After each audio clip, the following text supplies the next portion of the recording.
When your team is in shambles and the heart of your city is on the line, it's good to step back, clear your heads, and use teamwork to go for an implausible play.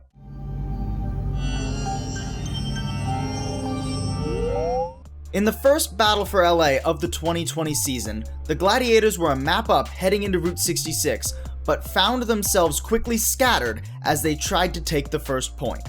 After 2 minutes of running into weird 3v5s and suboptimal, sometimes even desperate ultimate usage, the Gladiators were sent back to spawn with just 1 minute on the clock.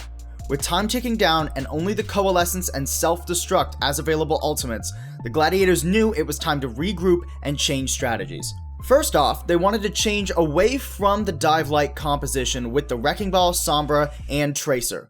The Gladiators felt a Death Ball composition would be most effective for their last fight on Point A. With Reaper and Mei, they can run down any target they like, and Orisa is a solid main tank to hold the front line. But the Gladiators don't have time to play slow and just ram their heads into the Valiant. If they want to get Point A, something needs to happen sooner rather than later. First things first, the Gladiators have to get in a position they can push from.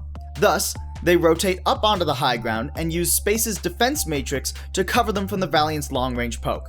While moving into the upper tunnel, the Gladiators spot both KSP and Rain sitting on top of Big Earls and lock onto their targets. With little time to sit and strategize, the Gladiators immediately push out of the tunnel and use the defense matrix again to minimize damage taken. Once the charge is all used up on it, Space throws in his self-destruct. As seen many times by D.Va players, the self-destruct forces the Valiant to think more about saving themselves than dealing damage and creates space for the Gladiators to continue their push. The Gladiators, however, have used this as a veil, concealing the true purpose of this bomb.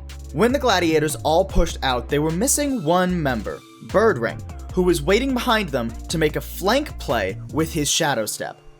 The minute the self-destruct is tossed in, Birdring teleports behind onto the bridge where he just saw Rain hide beneath it. Birdring drops down onto the enemy healer and dispatches the Mercy before anyone on the Valiant knows what's happening.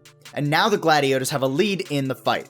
Birdring isn't the only damage dealer applying pressure during this scramble from the Valiant though, as when the bomb goes flying, Mirror uses his Ice Wall to propel himself on top of Big Earls and deal with the players who chose to use the Sign to shield themselves from the self-destruct.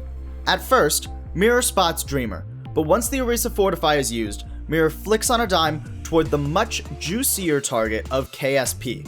Without a healer, and having just used the Coach Gun to avoid the self-destruct, KSP has no reliable way to avoid the Mei and just runs backwards as fast as he can, shooting all the while. And while this does end up bringing Mirror low enough, with help from the Valiant tanks admittedly, that Mirror has to use the Cryo Freeze to survive, Birdring has come up from the stairs behind and finishes off the Valiant Ashe player.